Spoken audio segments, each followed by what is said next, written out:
At Staples Business Advantage, our experts can help you find furniture that fits any design and budget, while AI can recommend products based on preferences, generate 3D models for visualization, and optimize space planning for office furniture. take advantage of our team's eye for style and design. And my eye for, wait, I have no eyes, only algorithms. Let Staples Business Advantage use today's latest innovations plus our team's experience to make furnishing an office space easier for you. Sign up today and save 20%. Staples Business Advantage. Business is Human. This is a Shares for Beginners quick tip. Essential lessons. Questions answered.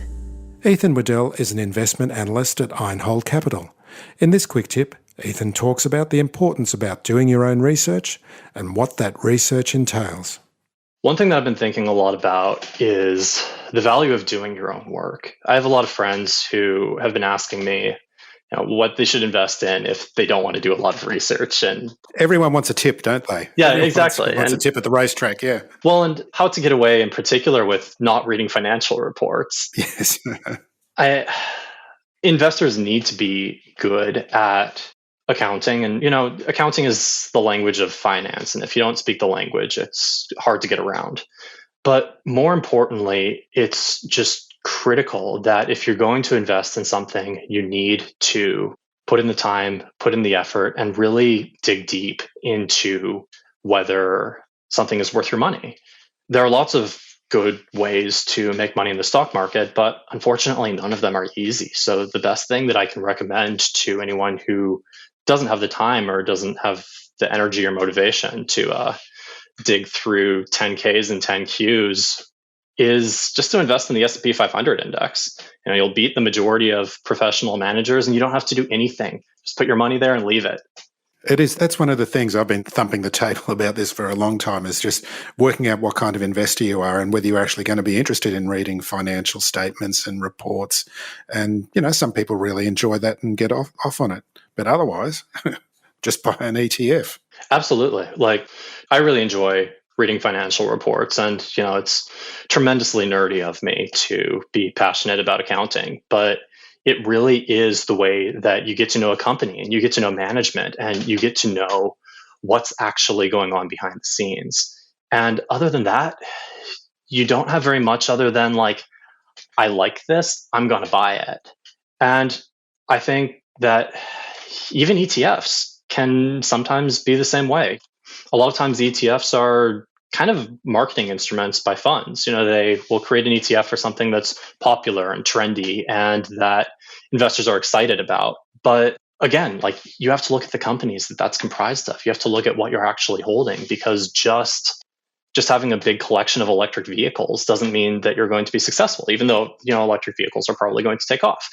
You have to know that the companies themselves are good companies that are worthy of your investment. And that takes homework and it takes time. And, it's not easy.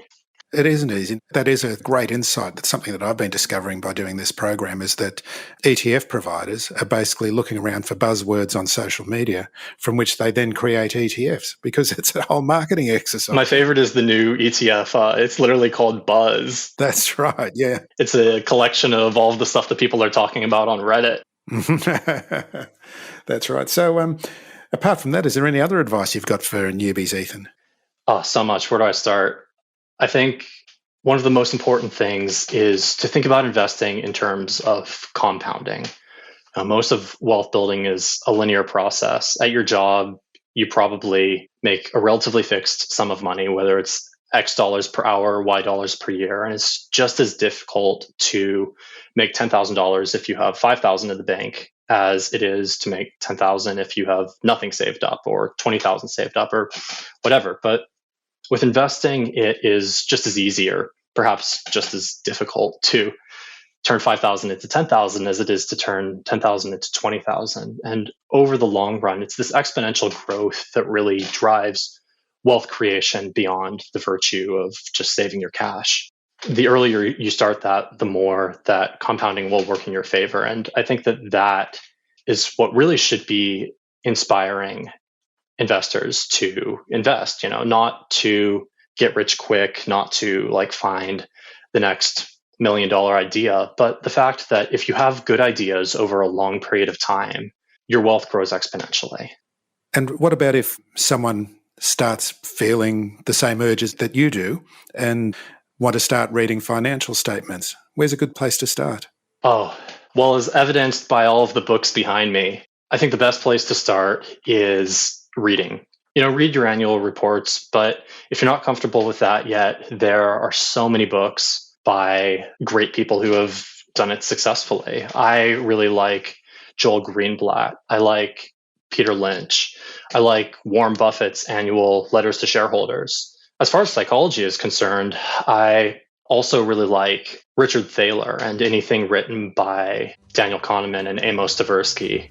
They have a number of great books. The book Thinking Fast and Slow, in particular, is just a magnum opus on all of the ways that psychology impacts investing. If you found this podcast helpful, please tell a friend, especially if it's someone who needs to start thinking about investing for their future. You'll be helping them and helping me to keep this show on the road. Shares for Beginners is for information and educational purposes only. It isn't financial advice, and you shouldn't buy or sell any investments based on what you've heard here. Any opinion or commentary is the view of the speaker only, not Shares for Beginners. This podcast doesn't replace professional advice regarding your personal financial needs, circumstances, or current situation. And thank you for listening to my podcast. At Staples Business Advantage, nothing can top the smarts and instincts of the thousands of experts on our team. While AI excels at processing data, automating tasks, and providing insights for better decision-making. And when they're used together, they're far more powerful than either is alone. Whoa.